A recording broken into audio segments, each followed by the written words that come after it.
Sí, doctor. Sí, ya. Muy buenas noches. El día de hoy vamos a empezar lo relacionado a cardiopatías congénitas. Cardiopatías congénitas, las más frecuentes que vamos a ver va a ser CIA, CIB y PSA. ¿Ya?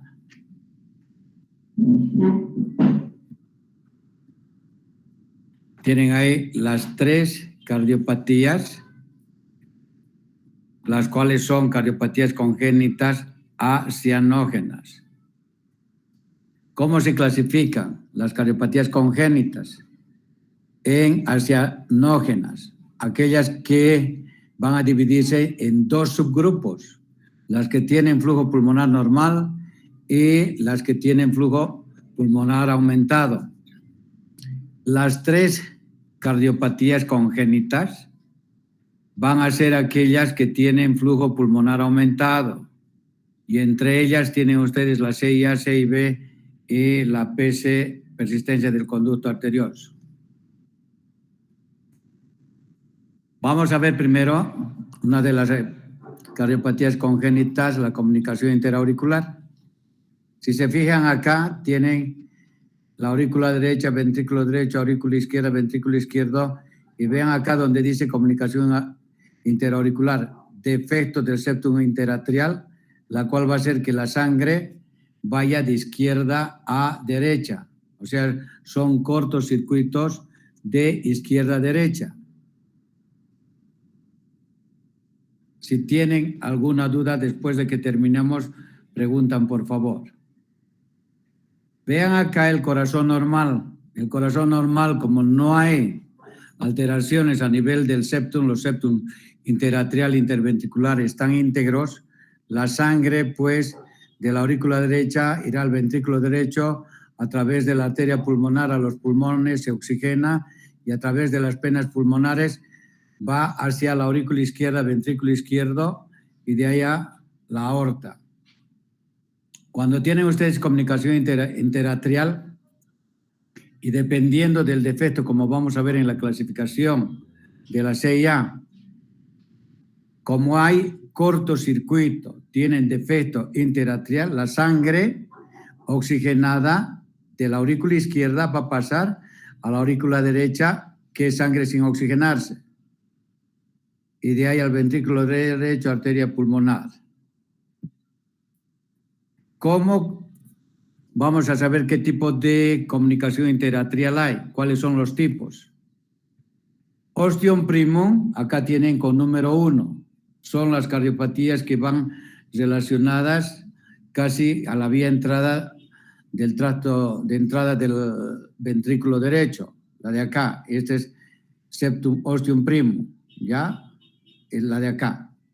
Ostium secundum es la más frecuente, o llamada también medio septal. Y por último tenemos la del seno venoso, la cual puede ser superior, el 3, o inferior. Uno relacionado con la vena cava superior y otra relacionada el defecto interatrial con la vena cava inferior. Entonces vean los diferentes tipos de comunicación interatrial que existen. Ahora puede haber combinadas, que sea ostium primum con seno venoso superior o inferior. Vean acá otro esquema, el ostium primum, ostium secundum, seno venoso superior, la que va relacionada con la vena cava superior.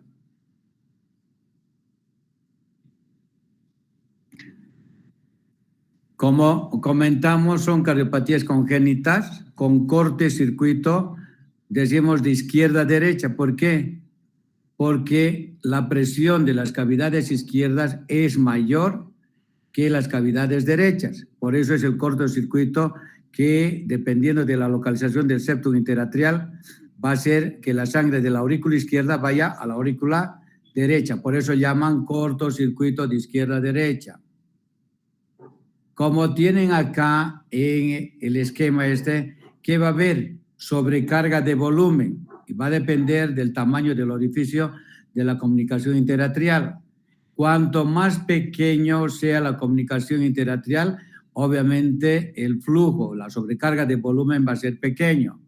Si el orificio de la comunicación interatrial es grande, obviamente el flujo que va a ir y la sobrecarga de volumen de la izquierda a la derecha va a ser mayor, eso es obvio. Y toda la sangre, ¿dónde va a ir? De la aurícula izquierda, la sobrecarga de volumen, ¿dónde va a ir? Sobre la aurícula derecha. El volumen, ¿dónde va a ir? Al ventrículo derecho. ¿Y sobre qué arteria está sobrecargando el volumen? Va a ser sobre la arteria pulmonar, como dicen, sobrecarga de volumen. Y es así que cuando veamos nosotros en la radiografía, por eso llaman cortocircuito de izquierda a derecha, y esto es con sobrecarga de volumen, y van a ver cómo va a estar la pulmonar, va a estar abombada. ¿Cuál es la clínica de los niños? Los niños, dependiendo del defecto del septum interatrial, si es pequeño, el niño va a estar asintomático. Si es grande el defecto septal, el niño va a presentar, o el recién nacido, datos de insuficiencia cardíaca. No les va a comentar los niños que cuando nacen tiene disnea porque no camina, no corre ni nada. ¿Cómo ustedes van a saber que el niño está en insuficiencia cardíaca?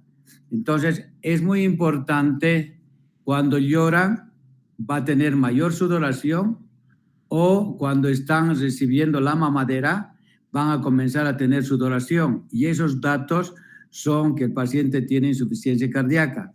Normalmente el niño, cuando agarra la mamila, o sea, no va a transpirar como los pacientes que tienen comunicación interatrial ventricular o PCA.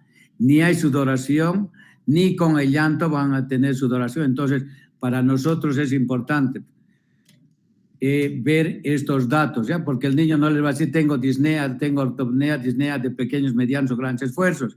Entonces, ustedes solamente a través de la lactancia se fijan. Y normalmente, por decir un ejemplo, la mamadera agarran y pues en 2 intervalos terminan. En cambio, en los que tienen insuficiencia cardíaca con cortocircuito y orificios grandes de la CIA, va a ser en 3, 4 intermedios que va a ser para terminar la mamadera. Entonces ustedes dicen, no, pues lo que tiene es insuficiencia cardíaca. Los niños pueden presentarse con infecciones por la sobrecarga de volumen, que es de izquierda a derecha. Los niños van a presentar neumonías por sobrecarga de volumen. A eso se refiere a las infecciones. Infecciones de vías respiratorias bajas son las neumonías. Ahora, muy bien, como la comunicación interatrial es una de las más frecuentes y de las mejor tolerables, los pacientes que llegan a los 30, 40 años van a tener hipertensión de la arteria pulmonar, van a tener insuficiencia cardíaca. Y si las presiones superan las de las cavidades derechas a las izquierdas, es lo que se denomina síndrome de Eisenmenger. Y ahí ya va a ser cortocircuito de derecha a izquierda. Y los pacientes ya van a ser cianóticos con hipertensión arterial pulmonar. ¿Qué es lo que van a escuchar ustedes en la auscultación del niño? Primero, van a tener, el primer ruido va a ser fuerte y van a tener un soplo sistólico en foco pulmonar. ¿Cómo está el segundo ruido? Va a ser desdoblado y fijo. Cuando tienen hipertensión arterial, desaparece el segundo ruido. Ya, entonces, obviamente eso va a ser cuando el paciente tenga 30, 40 años con hipertensión de la arteria pulmonar. ¿Cuál es el método diagnóstico a ustedes en las cuales vayan a decir muy bien tiene comunicación interatrial? Obviamente tienen la clínica y los estudios complementarios. Vean acá, esta es la aurícula izquierda y acá tiene la aurícula derecha. Y vean acá el mosaico que tiene, y entonces es el paso de sangre de la aurícula izquierda a la aurícula derecha. Y esta es la comunicación interatrial. Vean acá otra. son ecocardiografías transesofágicas. Vean, aurícula izquierda, aurícula derecha, y este es el mosaico del defecto septal del flujo que va de la aurícula izquierda a la aurícula derecha. Y acá está mucho mejor. En el eje subcostal, en la ecocardiografía, vean acá el septum interatrial y vean el defecto que tiene. Entonces, acá vean la comunicación interatrial ostium secundum. Y acá, nuevamente, eco transesofágico, vean la aurícula izquierda, la comunicación interatrial y la aurícula derecha. Cuando llamamos comunicación ostium primum, van a fijarse en el esquema este, llegan a ver la flechita, ¿verdad? Cuando es ostium primum, no hay toda esta parte del septum, y en caso de comunicación interatrial ostium primum, no hay el cierre de que ustedes puedan colocarle los Anplatzer o las sombrillas.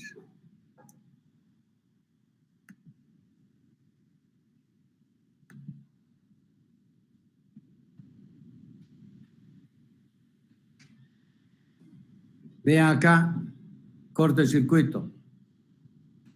Comunicación interatrial, otra comunicación interatrial, ostium secundum. Vean el flujo de izquierda a derecha. Y esto obviamente para ustedes es más objetivo porque llegan a ver el defecto del septum interatrial. En el electrocardiograma, ¿qué es lo que van a tener? Es sencillo. Si hay sobrecarga de volumen de la aurícula derecha al ventrículo derecho, ¿qué van a tener? Hipertrofia del ventrículo derecho. ¿Y qué van a encontrar en el electro? El eje está a la derecha y bloqueo de rama derecha del haz de His por sobrecarga de volumen. Si ustedes encuentran paciente que tiene soplo sistólico en foco pulmonar y en el electrocardiograma tienen bloqueo de rama derecha, ustedes van a decir que tiene comunicación interatrial ostium secundum.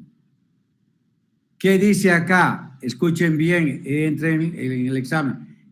El eje a la derecha, cuando el eje está dirigido hacia la izquierda, mayor de menos 30 grados, entonces ustedes van a sospechar que el paciente tiene comunicación interatrial ostium primum.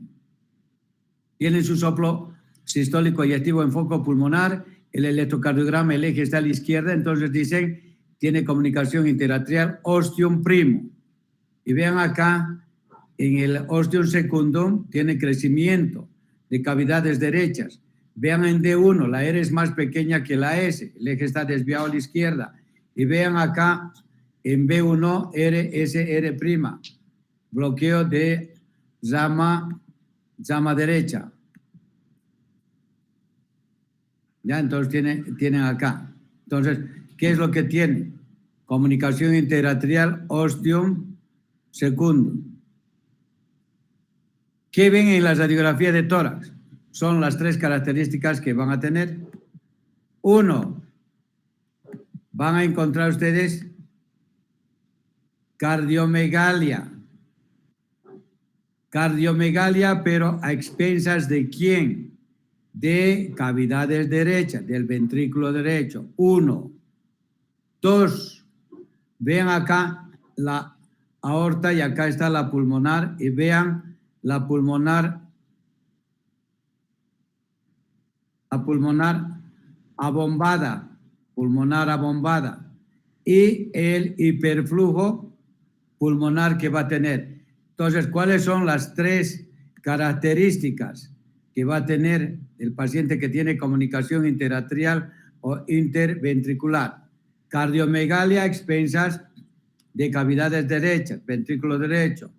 2, pulmonar abombada. Y 3, hiperflujo pulmonar. La CIA y la CIB va a ser similar la radiografía, ¿ya? Entonces, si les voy a preguntar cuáles son los hallazgos radiológicos en la CIA, entonces tienen todo esto que colocar.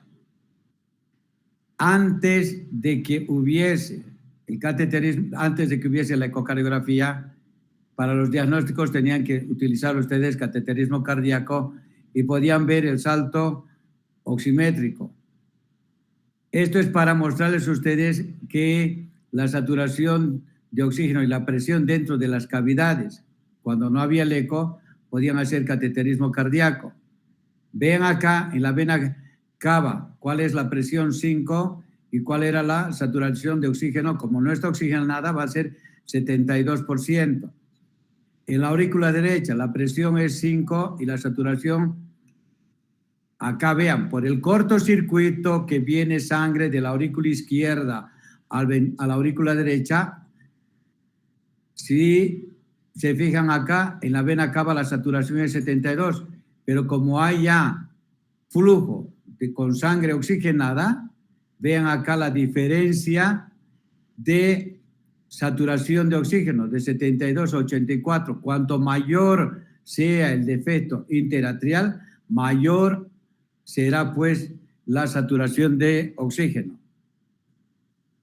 Y tiene acá la presión del ventrículo derecho, el 31,3. 31 es la presión sistólica y 3 la diastólica. Y acá vean la saturación de oxígeno que casi no varía, la sangre que está viniendo de la aurícula derecha al ventrículo derecho, 84, 85. Y tiene acá las presiones de la arteria pulmonar, 25,8 y saturación 86. Y tienen acá la presión del ventrículo izquierdo, 120/80, ya es sangre oxigenada y tienen ustedes ahí 97. Y por último, tiene la presión de la aorta, que es la presión ustedes que toman normalmente. Cuando toman la presión arterial, ¿qué les está reflejando? ¿Cuál es la presión de la aorta?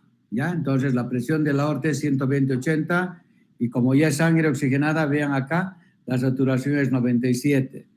Todo esto antes hacían a través de cateterismo cardíaco. Hoy en día, a través de la ecocardiografía, les pueden determinar cuál es el QP-QS, cuál es el flujo sistémico y pulmonar.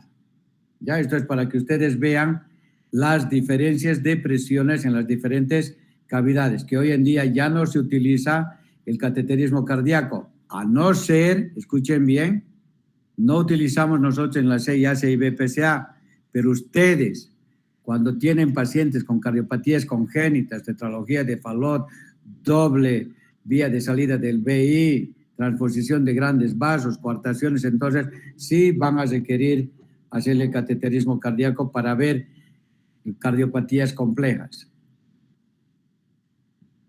¿Cuál es el pronóstico de tratamiento? Normalmente esperan ustedes hasta los de 2 a los 5 años a que se cierre.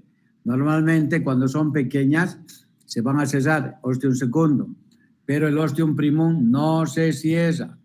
Y la corrección quirúrgica normalmente es recomendada es a partir de los 3 a 6 años. Y si me preguntan por qué, porque entran los niños a la escuela y entonces antes de que entren a la escuela, entonces son operados. Pero hoy en día ya no hay cirugías, sino van a ver ahora que la nueva alternativa de hemodinamia invasiva va a colocar, cesar los defectos septales interatriales a través de los Amplatzer.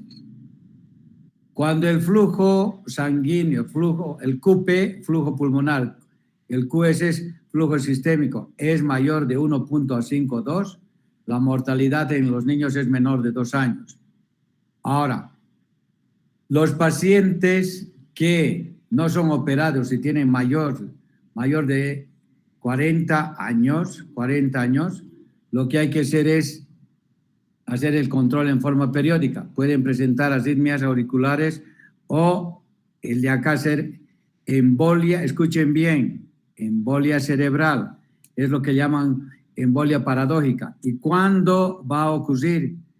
Cuando el paciente tenga inversión de shunt, que sea de derecha a izquierda, y si el paciente tiene arritmias cardíacas, fibrilación auricular, que forme trombos en la orejuela derecha, entonces, como hay aumento de presión de cavidades derechas a las izquierdas, el trombo que se forma en la aurícula derecha va a ir de la aurícula derecha a la aurícula izquierda y de la aurícula izquierda va a ir al territorio cerebral y va a presentar ACV de tipo embólico. ¿Ya? Es la única causa en cardiopatías congénitas con inversión del shunt de derecha a izquierda, lo que se llama síndrome de Eisenmenger.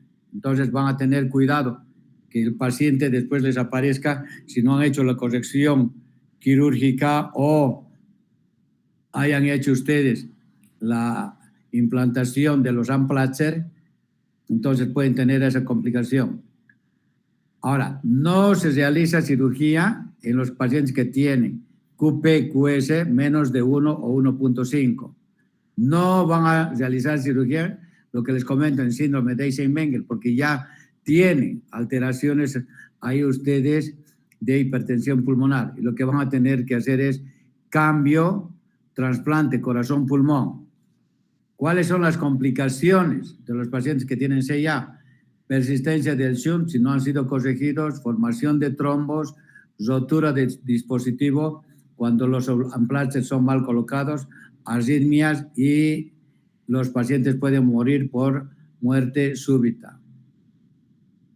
Hoy en día, vean acá la cirugía, el cierre de la comunicación interatrial ostium secundum. Si se fijan ahí, están cesando pues con catgut, ¿ya? Cierre de la comunicación interatrial. Hoy en día tienen ustedes el cierre percutáneo, dispositivos lo que llamamos con Amplatzer, ¿ya? O sombrillas. Vean acá la parte esta del Amplatzer que va a la pared del septum interatrial de la aurícula izquierda y vean posterior la otra sombrilla que va a ir al septum interatrial derecho.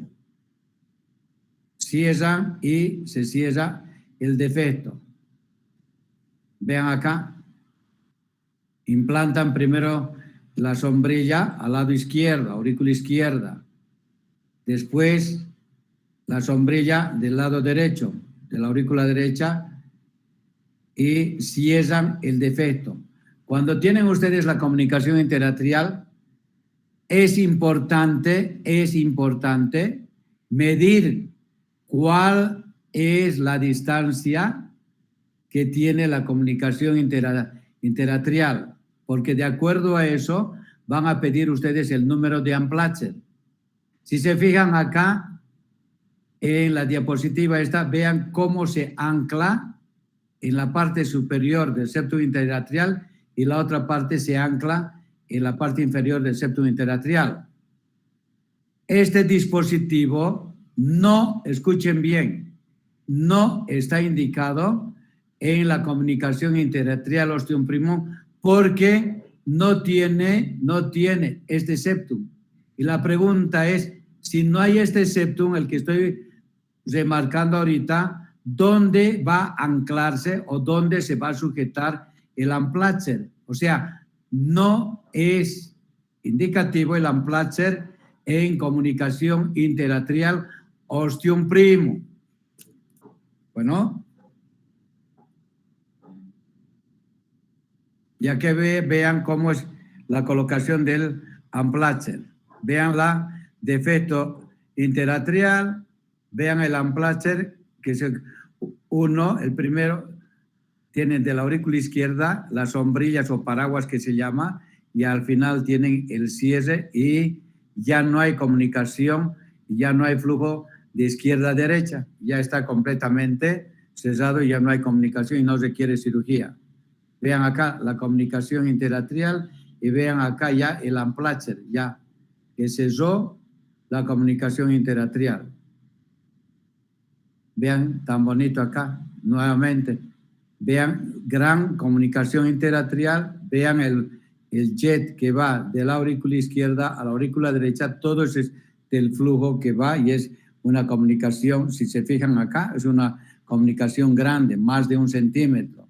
Vean acá el Amplatzer, ya, vean acá el Amplatzer y acá el dispositivo, cómo va a anclarse en la aurícula izquierda Posteriormente, el de la aurícula derecha se cierra y ya no hay defecto septal. Ya el niño ya está curado. ¿Tienen alguna pregunta, perdón?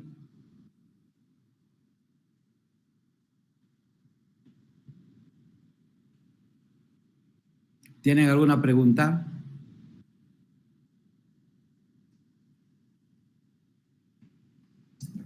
Buenas noches, doctor. Cuando se refiere a QPS, QS mayor, ¿a qué medida se refiere al...? Es el flujo sistémico y flujo pulmonar.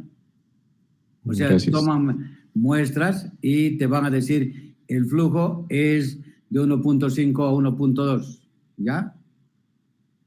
Y si te has fijado en el cateterismo, son las muestras que van tomando de la aurícula derecha o, en el caso de comunicación interventricular, en el ventrículo derecho. Y el flujo que vayas a tener, flujo pulmonar y flujo sistémico, hacen ellos una relación.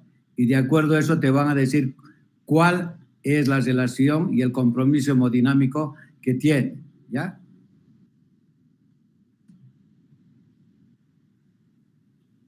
¿Otra pregunta?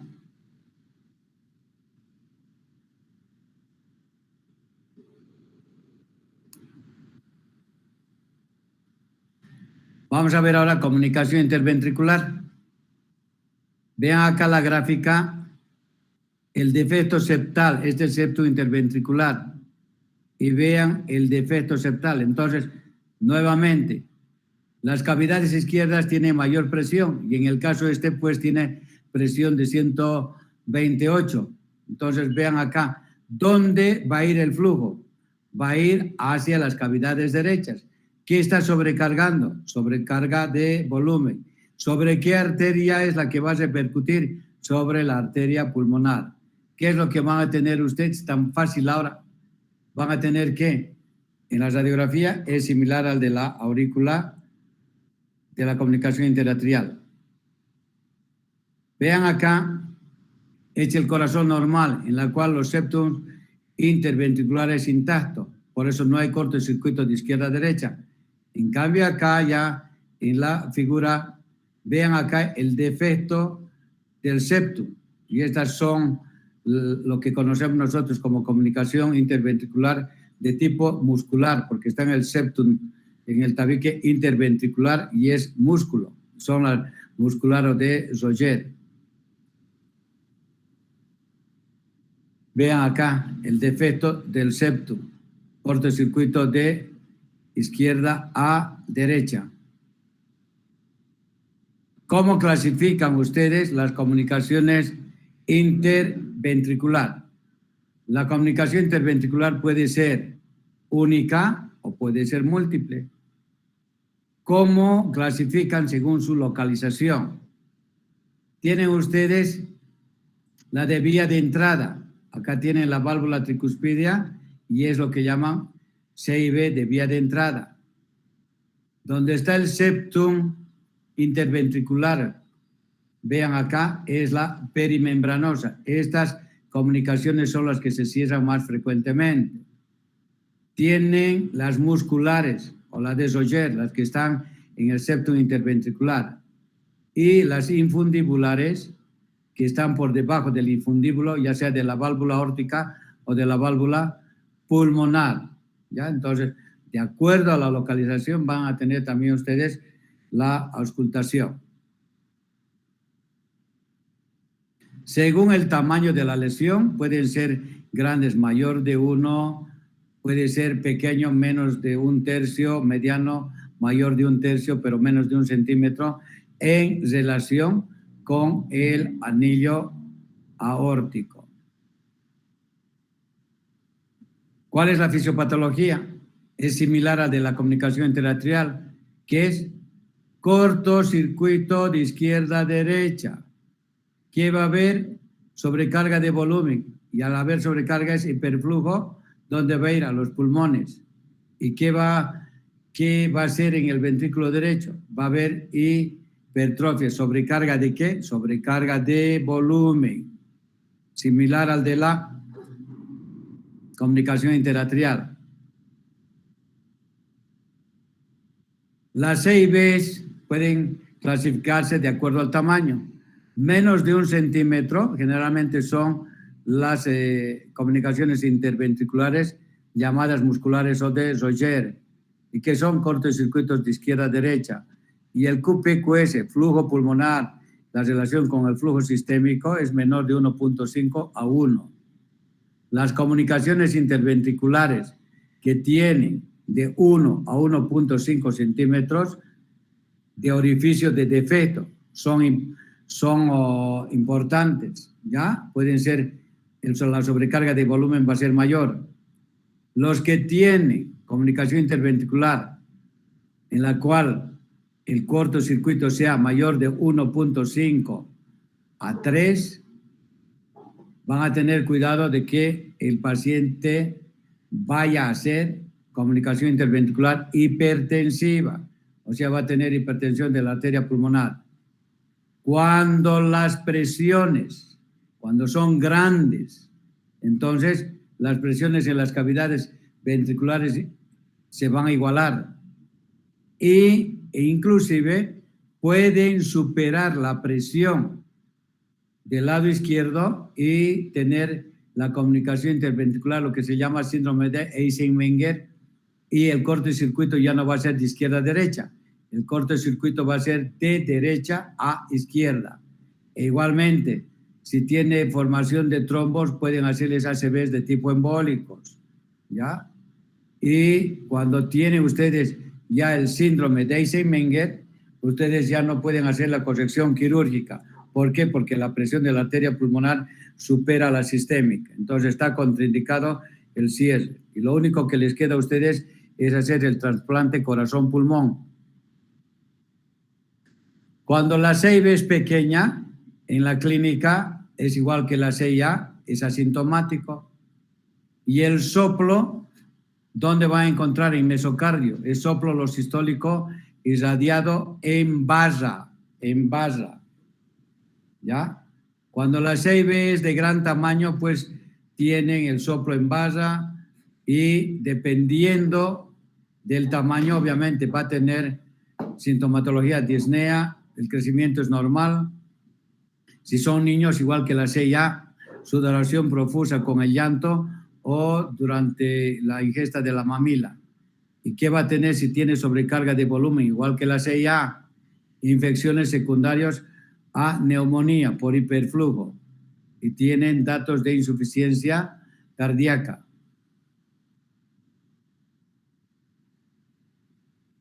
¿Qué encuentran ustedes en la auscultación? Si la CIB es pequeña, el soplo es pansistólico, o sea, durante la sístole, diástole, o sea, proton, meso y tele, sistólico. Si la CIB es mediana, soplo sistólico, soplo mesodiastólico, puede tener el tercer ruido o puede desencadenarse más el S4, ritmo de galope, y puede haber desdoblamiento del segundo ruido. Y si es la CIB grande, por casi igualdad de presiones, la intensidad del soplo va a disminuir, similar a lo que pasa en la tetralogía de Fallot. Cuanto más grande, las presiones se van a igualar y no van a escuchar ustedes el soplo de comunicación interventricular. Vean acá la comunicación interventricular. Ventrículo derecho, ventrículo izquierdo, vean el mosaico. Vean acá. Cortocircuito de la comunicación. Vean. Comunicación interventricular. Y esas son las de muscular o las de Roger. ¿Qué llegan cuando toman ustedes la radiografía nuevamente de tórax? ¿Qué es lo que van a ver? Cardiomegalia a expensas de ¿quién? Del ventrículo derecho. 1. 2. Vean la pulmonar abombada. Y 3. Vean el hiperflujo pulmonar y los cilios engrosados. ¿Ya? Entonces, ¿qué es en la radiografía? Cardiomegalia a expensas del ventrículo derecho. 2. Hiperflujo pulmonar y pulmonar abombada. Y nuevamente, en el electrocardiograma que van a tener hipertrofia biventricular y vean acá el crecimiento de la aurícula izquierda. Y en cateterismo cardíaco, obviamente, salto oximétrico en el BD, que ya está sustituido por la ecocardiografía. ¿Cuál es el pronóstico y tratamiento? El 30 al 50% de las CIBs de tipo muscular son pequeñitas y se cierran en forma espontánea durante el primer año de vida. ¿Cuáles son las CIBs que van a tener indicación quirúrgica? Aquellos que tienen el shunt de izquierda a derecha y cuando el QP-QS sea mayor de 1.5 a 2. Y obviamente cuando no tenga hipertensión de la arteria pulmonar.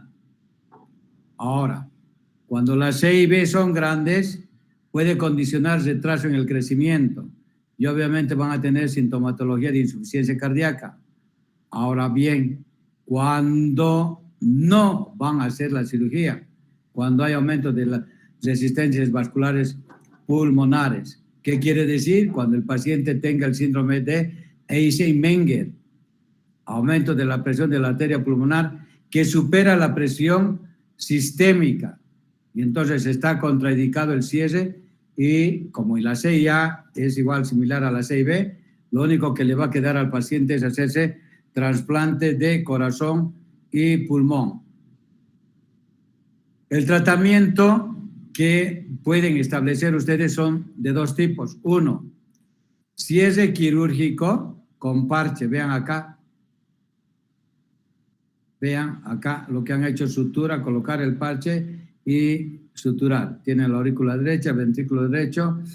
Esta es una vía, CIA, vía de entrada. Entonces le pusieron el parchecito y listo. Pero tienen hoy en día, en la cual ya no se van a hacer ustedes con cirugía, corazón abierto, circulación extracorpórea, tienen la alternativa de que se le implante ¿qué? Los Amplatzer. Colocas el Amplatzer y si esa es la comunicación interatrial.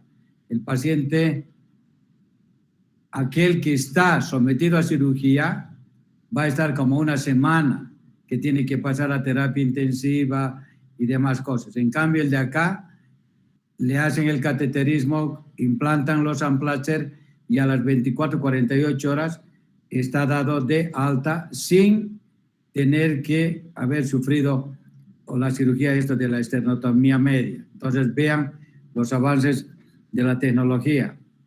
Pero obviamente el costo de los Amplatzer son altos. Vean acá, ventrículo derecho, ventrículo izquierdo. Donde dice número 1 es el defecto septal interventricular, en la cual está pasando medio de contraste hacia el ventrículo derecho. ¿Ya? Acá está. Esta es la comunicación interventricular. Y acá lo que van a hacer es colocar el Amplatzer. Y por último, tienen ustedes lo que se llama el persistencia del conducto arterioso. Vean acá. Esta es la aorta y acá tienes el conducto, por la cual va a permitir la circulación hacia las arterias pulmonares. En la vida intrauterina no funcionan los pulmones. Entonces, ¿cómo va a ser la nutrición? Va a ser a través del conducto o persistencia del conducto arterioso. Vean acá. Entonces va a ir el flujo a la rama derecha y a la rama izquierda.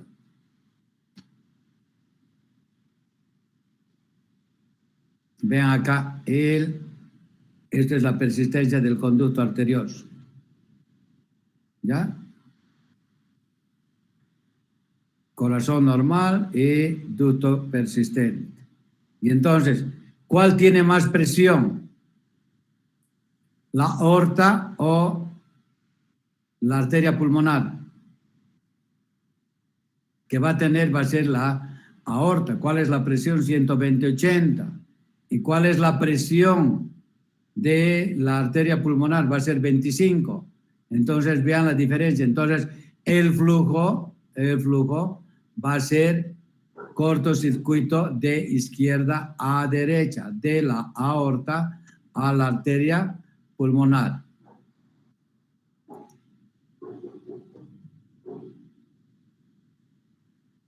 ¿Qué es lo que va a encontrar de nuevo? Van a ver hiperflujo pulmonar. ¿Por qué? Porque hay la sangre de la aorta está yendo ¿a dónde? Hacia la rama izquierda de la arteria pulmonar, o puede ir a la rama derecha de la arteria pulmonar. Pero acá, a diferencia de la CIA y de la CIB, el flujo ¿dónde está llegando? Directamente está llegando a la rama derecha, a la rama izquierda de la arteria pulmonar. El flujo pulmonar, ¿dónde va a ir? A los pulmones, y de los pulmones va a llegar a través de las venas pulmonares a la aurícula izquierda. Entonces, la sobrecarga de volumen, ¿hacia qué cavidades va a ser? Hacia cavidades izquierdas. ¿Ya? En cambio, en la anterior, la CIA, CIB, el flujo ¿dónde iba? Hacia cavidades derechas. En cambio, este es el único que tiene cardiomegalia o crecimiento de cavidades izquierdas, hipertrofia del ventrículo izquierdo por sobrecarga de volumen.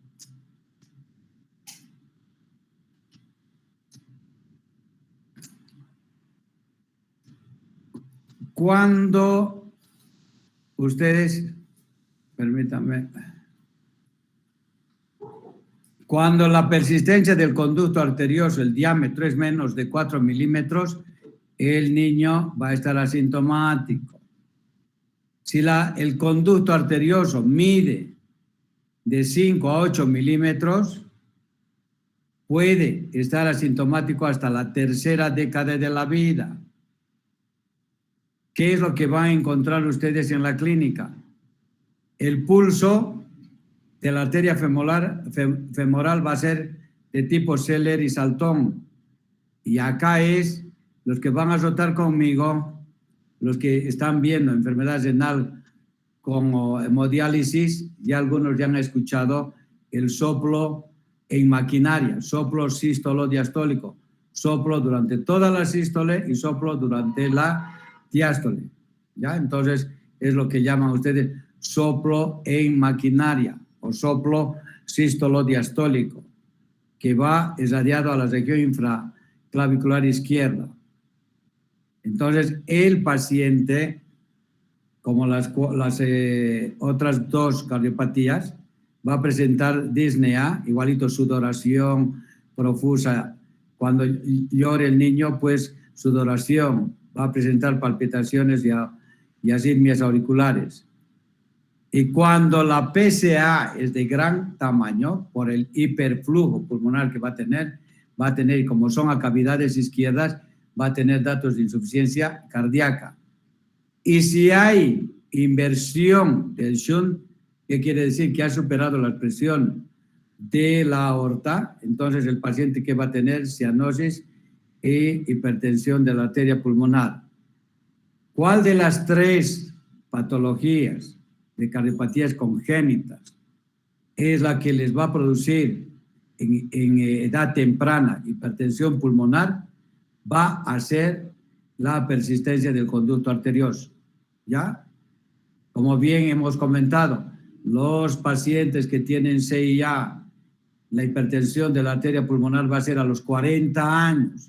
En cambio acá, en pacientes jóvenes de 18 años que hemos visto con hipertensión de la arteria pulmonar, síndrome de Eisenmenger, lo que han hecho es hacer cirugía de trasplante, corazón y pulmón. No es que le van a cambiar solamente ustedes el corazón porque ya tiene hipertensión pulmonar, sino que tienen que cambiar más en el trasplante pulmón, ¿ya? Es en bloque. Y vean acá, en el examen que van a pedir siempre ustedes en las tres cardiopatías, electrocardiograma, radiografía de tórax y ecocardiografía. Y acaba de encontrar hipertrofia del ventrículo izquierdo, que ya se los ha dado el doctor Arnés. Y la radiografía, nuevamente, es el botón aórtico. Vean el abombamiento del botón pulmonar, cardiomegalia expensas del ventrículo izquierdo. Las 3 características radiológicas que va a presentar el paciente con persistencia del conducto arterioso. Tienen la ecocardiografía, vean acá el flujo en mosaico del defecto de la comunicación de la persistencia del conducto arterioso. Vean acá la aorta, la arteria pulmonar, y este es el ducto persistente. El cierre quirúrgico lo que hacen es doble ligadura del extremo superior e inferior y la sección del conducto, ¿ya? El cierre con doble ligadura, uno a la aorta, miren, cierran el de acá es la aorta, y el cierre de la arteria pulmonar. Pero si tiene el paciente la posibilidad de colocarse el Amplatzer, entonces el cierre lo van a hacer sin que tenga necesidad de intervención quirúrgica. Y vean acá de nuevo el Amplatzer y colocación del Amplatzer en el ductus del paciente, y el cual no requiere cirugía. No requiere cirugía. Esta no requiere cirugía con circulación extracorpórea. Esta es la incisión subescapular izquierda, ¿ya? Entonces no requiere esta circulación extracorpórea porque es extracardíaco, no es el defecto intracardíaco como hay en la comunicación interatrial y la interventricular. Vean acá los Amplatzer para que tengan idea. Ahora la pregunta para ustedes. En el caso de comunicación, o sea, persistencia del conducto arterioso, ¿cómo pueden hacer ustedes el cierre del conducto? Y la otra pregunta, ¿por qué es más frecuente en las ciudades de La Paz, Oruro, Potosí, que en las ciudades del trópico, por decirte Beni, Pando y Santa Cruz? ¿Quién puede responder? Es más frecuente, doctor, en el occidente por la disminución de oxígeno en el ambiente. La respuesta es correcta. O sea, y esto es muy fácil. Acá nosotros casi no vemos mucho, pero sí en La Paz, Oruro, Potosí, el oxígeno, cuanto más alta sea la ciudad, la concentración de oxígeno va a ser menor. Cuanto más baja sea la ciudad, la concentración de oxígeno va a ser mayor. Entonces, normalmente el oxígeno va a actuar como vasoconstrictor y va a permitir el cierre de la persistencia del conducto arterioso. 1. Bien, ahora, si tuviesen ustedes medicación, ¿qué medicamento van a hacer para que cierre el conducto? Y que pueden dar ustedes, si van a hacer provincia y demás, no van a tener posibilidad de que el niño venga para acá y demás, y para ganar tiempo. ¿Qué medicamento pueden darle para que puedan cesar el conducto arterioso? ¿Quién sabe? Podría ser la indometacina, doctor. 1, la indometacina. Y 2, el ibuprofeno, doctor. El ibuprofeno. ¿Ya? Entonces, vean ahora ustedes, mira qué bien. Vean ustedes que al tener idea, oye, tiene persistencia del conducto arterioso y para evitarle gastos a la madre y todo esto, ¿no? Entonces ustedes pueden administrarle indometacina o pueden darle ibuprofeno, con los cuales pues tienen chance hasta el mes a que se cierre el ductus arterioso. Pero después de eso ya no se va a cerrar. ¿Ya?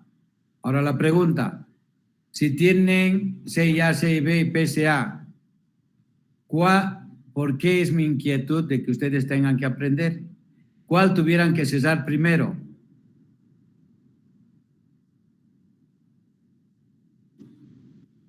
¿Cuál? Dentro de las 3 patologías, ¿cuál tuvieran que hacer la corrección?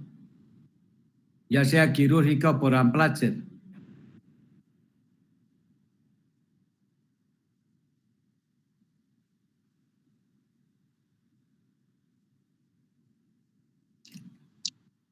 A ver,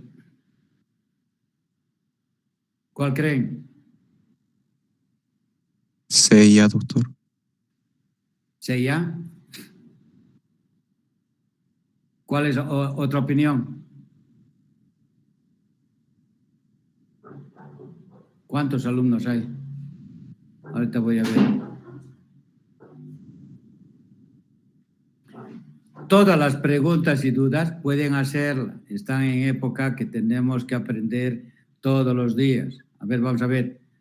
Alejandra Pedraza, ¿cuál crees que, si tienes un paciente con CIA, CIB, PSA, tienes la alternativa de utilizar Amplatzer?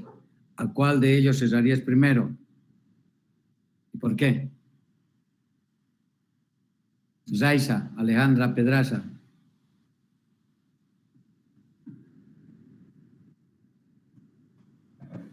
Alejandra. Ha dejado abierto, que dejan el celular prendido, ¿no? Diego Soto.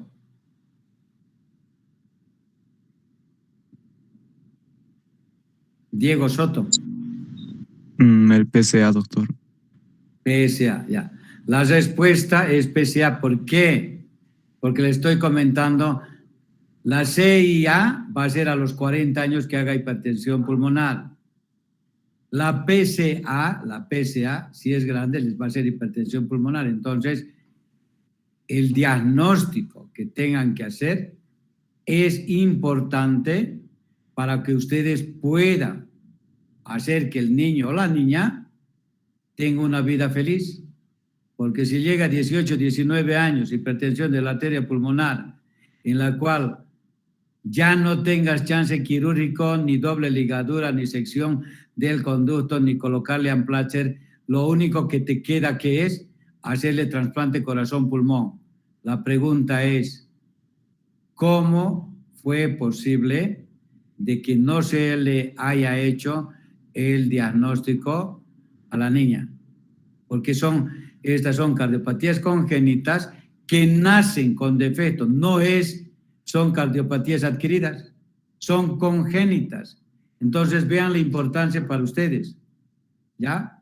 Ahora bien, en la persistencia del conducto arterioso, escuchen bien, ¿cuál es la complicación que puede tener? Y las otras dos también. ¿Cuál es la complicación? Arlet Hinojosa.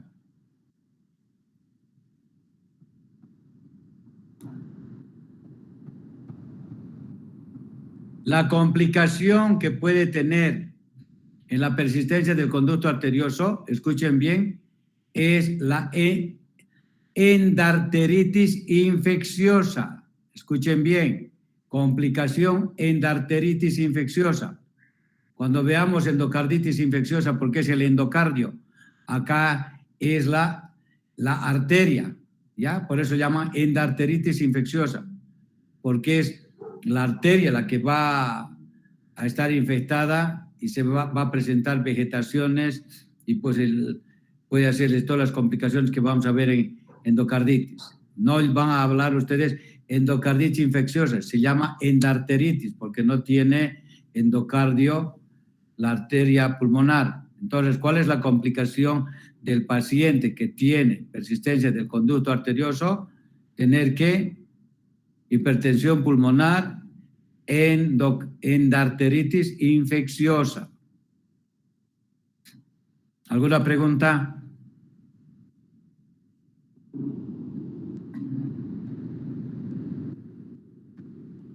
Entonces me toca preguntarles, ¿cuál es la sintomatología de insuficiencia cardíaca?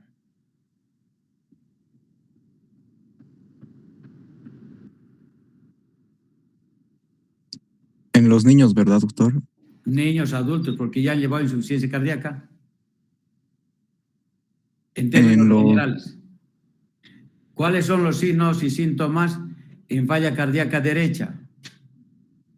Sería hepatomegalia, Uno, edema en los miembros inferiores, ingurgitación yugular. Ingurgitación yugular más. 3, muy bien. Entonces, falla de insuficiencia cardíaca derecha. Ahora a ver dónde está. Helen Antonio Velázquez, falla cardíaca izquierda. Y recién han llevado insuficiencia cardíaca ustedes. ¿Cuáles son los signos y síntomas? Edema agudo de pulmón. ¿Qué? Un poquito más fuerte, por favor, Helen. Edema agudo de pulmón, doctor. Ya, disnea, ya, perfecto, que llega el edema agudo de pulmón, perfecto, 1. Disnea paroxística nocturna. Ya, por todo lo que sea disnea, ¿no ves? Disnea de grandes, medianos, pequeños, ortopnea, crisis de disnea paroxística nocturna y al final va a llegar al edema agudo de pulmón. Muy bien, ese es uno disnea con sus variantes. 2.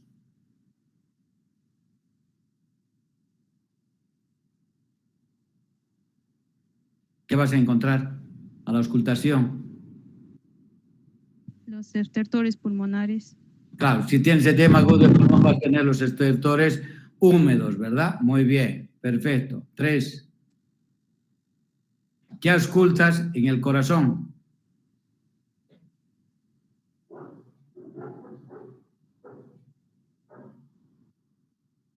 Helen. Tercer, cuarto ruido. Ya, dime, ¿el tercer ruido qué es? Llenado ventricular rápido. ¿Y el cuarto ruido? Contracción auricular. Y sumando el tercer y cuarto ruido, ¿cómo se llama ese ritmo? Ritmo de galope. Perfecto. Entonces, vean cuán fácil, por eso les digo cuán fácil es. Y claro, los que están soltando ahora conmigo están haciendo la práctica esta, ya han visto pacientes con insuficiencia cardíaca. Entonces, vean, cuando ya el doctor Arnés les ha dado falla cardíaca derecha, y es facilito, ingurgitación yugular 1, hepatomegalia 2 y edema en miembros inferiores. ¿Y todo por qué? Porque la vena cava superior va a desembocar en la aurícula derecha. La vena cava inferior desemboca en la aurícula derecha. Si hay insuficiencia cardíaca derecha, ¿el flujo dónde va a ir? Hacia arriba, ¿verdad? Y por eso tiene ingurgitación yugular. Y si el flujo va hacia la vena cava inferior, ¿qué va a producir? Congestión hepática y van a tener ustedes por dilatación y de la cápsula de Gleason del hígado, dolor y hepatomegalia. Y del lado izquierdo, ¿qué es lo que les va a traducir el paciente? Disnea. Doctor, camino una cuadra y ya estoy fatigado. Y ustedes la auscultan, tercer ruido, llenado ventricular rápido, tiene cuarto ruido y van a escuchar el ritmo de galope y traduce que el paciente tiene falla cardíaca izquierda. Y si tiene las dos, dice insuficiencia cardíaca congestiva. Muy bien. El tratamiento no les estoy dando porque supuestamente ya el tratamiento ya se los ha dado el doctor. Va a ser, si es falla cardíaca derecha, ¿qué le van a dar?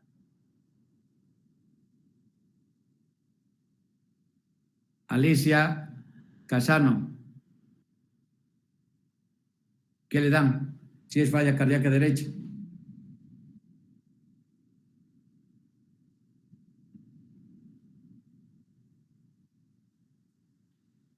Yasmín Villarreal. Esmeralda Lora. Doctor, tal vez diuréticos. Le vas a dar diuréticos. Perfecto, disminuyes la precarga, ¿verdad? ¿Y qué más puedes darle, aparte del diurético?